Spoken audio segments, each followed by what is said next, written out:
Hey, Ravings and Cravings here, otherwise known as Ruth Hartunian Allenbaugh, bringing you yet another show about great things in our area, things to eat, things to drink. Thanks to the Wyndham Economic and Community Development folks, and thank you to Good Company WILI for letting me be on here. I am here today in Derek Batz's backyard, surrounded by turkeys, goats, and other creatures, but we're not talking about them. That was on cue. I hope people heard that. I'm here with Derek, and he's the sole owner of Dragonfire Meadery, LLC, right here in Coventry, Connecticut. Welcome to the show. Thank you. It's a pleasure to have you. Let's get all the important details up front, like, of course, I already said the name of the business, but feel free, and then the address, phone number, and where people can find your product. Sure. So my name is Derek Batts. I own Dragonfire Meadery. We're here in Coventry on the south side at 580 Main Street. You can see our dragon as you're passing by the street. Yeah. And telephone number here is 860-338-6532. And you can reach us through our email at dragonfiremeadery@gmail.com. Mm-hmm. We're in about a dozen package stores around the northern part of the state. And for details, you can check out our Facebook page or contact us through the Meadery the email, mm-hmm. or directly through the website. All right, great. So we're going to talk about mead today. For people who don't know what it is, can you explain what it is? Sure. So historically, mead is the oldest fermented beverage. Really? Yep. And wow. The only one that can be made in the wild without human hands. Okay, like, how does that happen? So, picture a beehive in a tree. Okay. Some storm happens, cracks the hive open, mm-hmm. bees go away, mm-hmm. rain comes in, the honey will automatically absorb over time the water, uh-huh. and then the natural yeast in the air will ferment it out. Really? That's yep. how it works? Well, I mean, not for you, but in a real basic sense, yes. In a basic sense. All right. So, I don't know how many people out there in Radioland will have tried mead, but you let me try a couple of different things today. One of them is called a Cabernet. Can you say that word? Cabernet Sauvignon, Piment. Piment, and it is very sweet, and hopefully you're going to roll that out soon because that is an awesome beverage. And how would you suggest people drink your product? What's the best way? So really, mead is meant for an everyday kind of an affair. Relaxing after a day of work. Chilling on the couch. Mm-hmm. Really, it's not meant to be anything pretentious. Mm-hmm. It's not. You can totally drink it with a meal, and a lot of the flavors will pair with similar mm-hmm. things to wine, mm-hmm. And really quite a few of the meads mix well with other things. So in mm-hmm. the mixology side of the world, mm-hmm. A bunch of our flavors can be used to make all sorts of different kinds of things. Talk about some of your flavors that you have available. Sure. So we have 6 presently available, mm-hmm. Starting with our traditional, which is the sweetest of the bunch. Mm-hmm. Then going down the line is a blueberry and an apple, which are semi-sweets. Mm. And then we have our semi-dries, which are a raspberry and chocolate. Oh, wow. That one's delicious. We have an elderberry and the oak-aged maple vanilla. And actually, probably later on this weekend, I'm going to be bottling up our lemon and cucumber. Ooh, lemon and cucumber. That sounds so refreshing. It's a very summery drink, that's for sure. It's and like then, lemonade. Yeah, and then how about that? I got stuck at the maple vanilla thing. Like, could you make a sauce to put over your ice cream with the mead? Is that... Oh, totally. Yeah, a lot of people have said they have used it over ice cream. And... you even mentioned earlier them potentially using it in like an icing for a cake. Yeah. Totally would work. Definitely. Like just replace the liquid with mead, right? Yep. Oh, well, I got to try that. I think I have to try that. Well, you weren't always a mead person. No. So you've been here in Coventry for how many years? About 4 years. About 4. And then you were making mead even before then, right? Correct. Yeah, we started in 2016, mm-hmm. And we started in Hartford.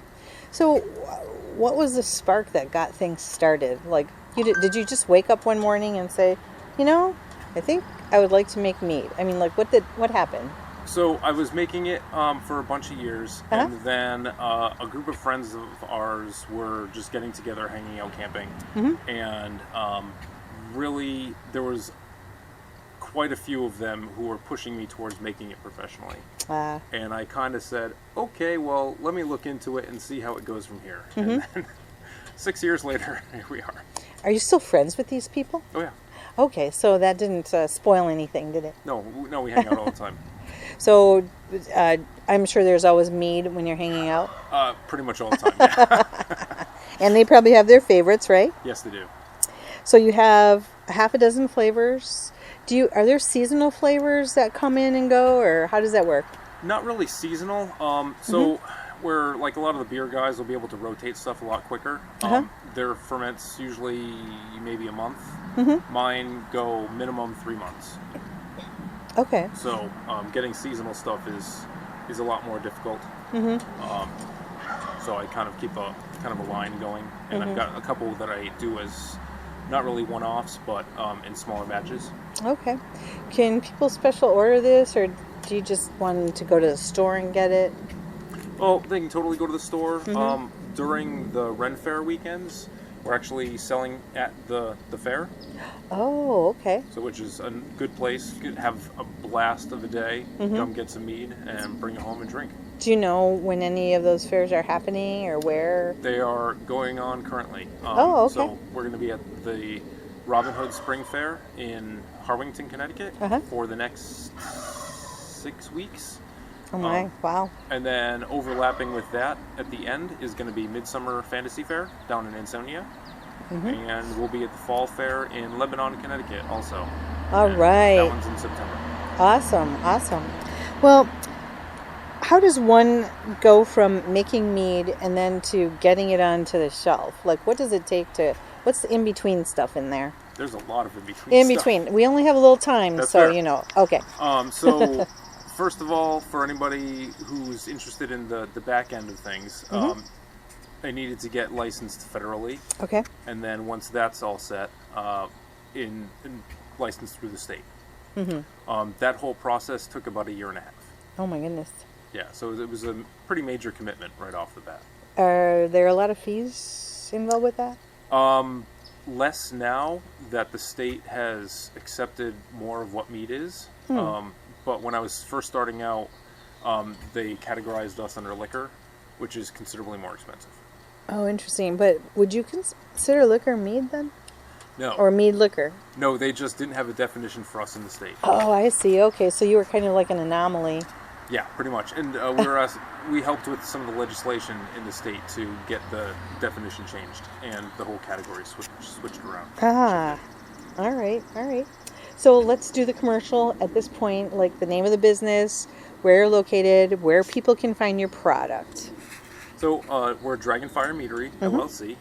We're located in Coventry, Connecticut. And we're at 580 Main Street on the south side of town. And you can get us our mead through a bunch of package stores, mostly in northern Connecticut, but also directly from us, or you can visit us at the fairs, the Ren Fairs that are run in the state. Are there any stores that you could mention that are near Coventry where people could get? Right down the street, we're in Meadowbrook. It's right by it's in the Highland Park Market. Oh, you're right there? Yep. Well, that's convenient. Okay. Anywhere else? Locally, we're in Ruby's up in Stafford. That's a liquor store? Liquor store, yep. Okay. And up in Enfield area, we're in Galaxy. And we're in Spendless in Manchester in the ShopRite Plaza. All right, cool. So, do you have a favorite flavor of your things that you make? See, I make all the flavors to my own taste, so I love them all. Okay.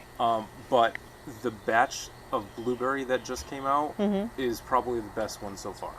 Okay, so what makes something the best for you? It's gone through a couple iterations, and just this batch turned out phenomenal. Well, now I'm curious.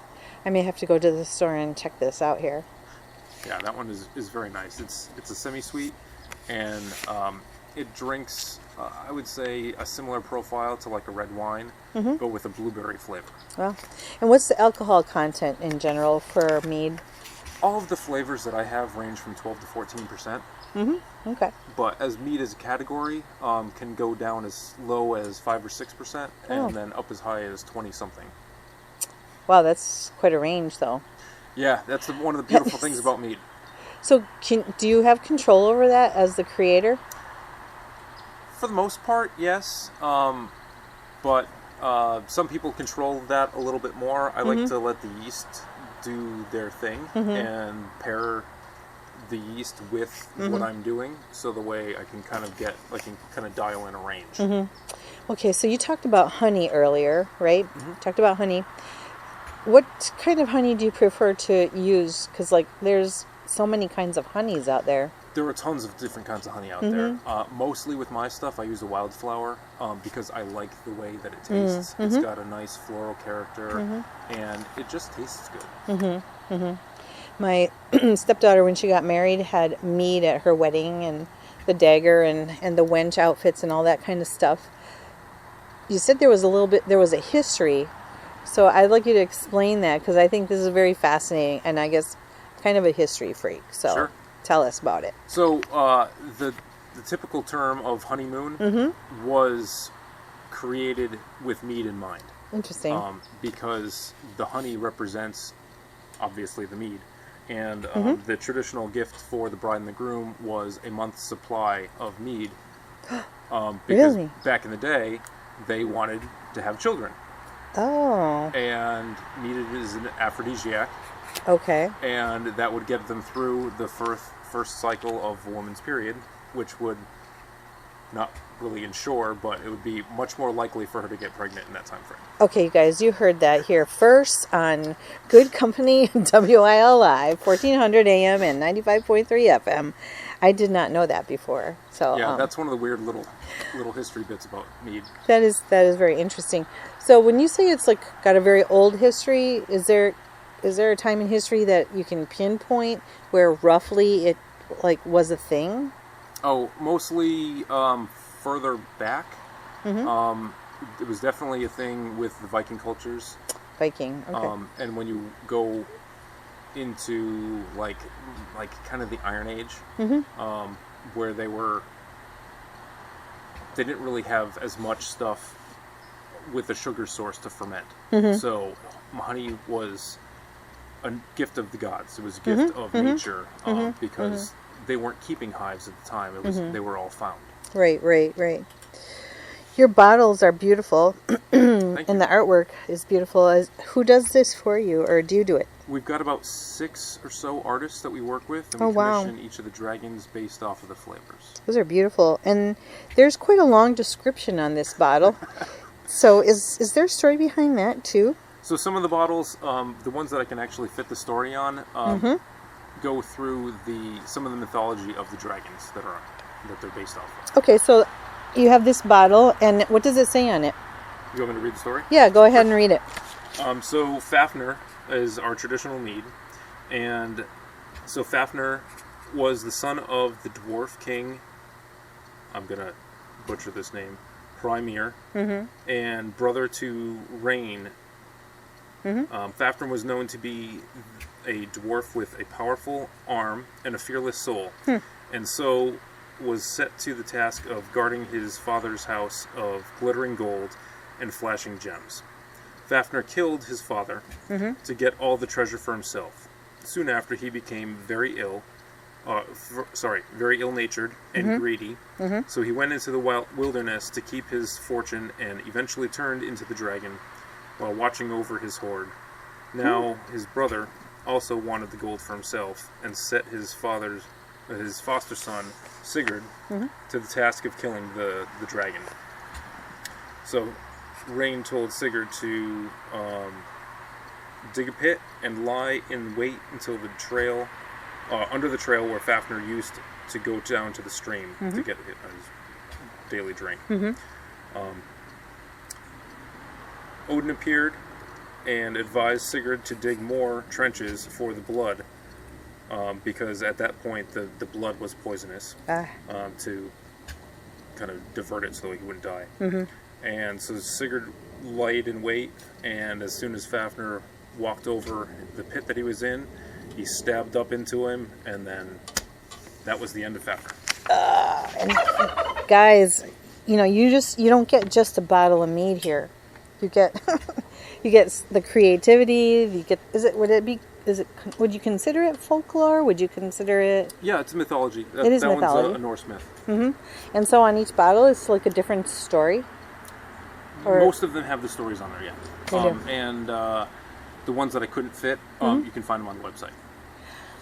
On the which website? www.dragonfiremeadery.com. Okay. All right. So you do have a website. Yep. All right. Great. So, what do you feel that people need to know about your product? Like, you've been here in Coventry for 4 years, sitting on this piece of land. Was the dragon always out there? Not always, but he came pretty early. Okay. All right. Because, like, I don't know if I'm in a coma when I'm driving or what, but this is Route 32, isn't it? 32, yeah. Yeah, I mean, I've driven this so many times, and I'm like, wait, when did the dragon show up? So, yeah, tell us a little about... So, to much my daughter's dismay, we're known in town as the Dragon House. Oh, okay. And so he came about 3 years ago, okay. And people have actually left him offerings. Oh. If as you're driving by, you see a little basket, there's a little pterodactyl in there. Mm-hmm. Somebody left not only the basket, but also the little pterodactyl with a note on him saying that he needs his mommy. Oh, that's great. I think that could be a thing, like hashtag Dragon Meadery, like have people pull over, take the picture, and then post it on social media. Our dogs go nuts, but yeah, plenty of people. Oh yeah, we don't want to. we don't want to disrupt your whole. No, it's all good. Your whole life here, right? Huh. What do you think people need to know about your product? What would you like them to know? So a lot of people have tried mead before. Mm-hmm. Typical mead that you have that's around in liquor stores mm-hmm. is mass produced. So it's what most people have had as their first experience with mead. Mm-hmm. Try the craft meads mm-hmm. because each of them have a very wide range of profiles, and as mead as a category is mm-hmm. considered, mm-hmm. Those base examples are really bad representation for it because mead can be very similar to beers where they're carbonated. Oh, okay.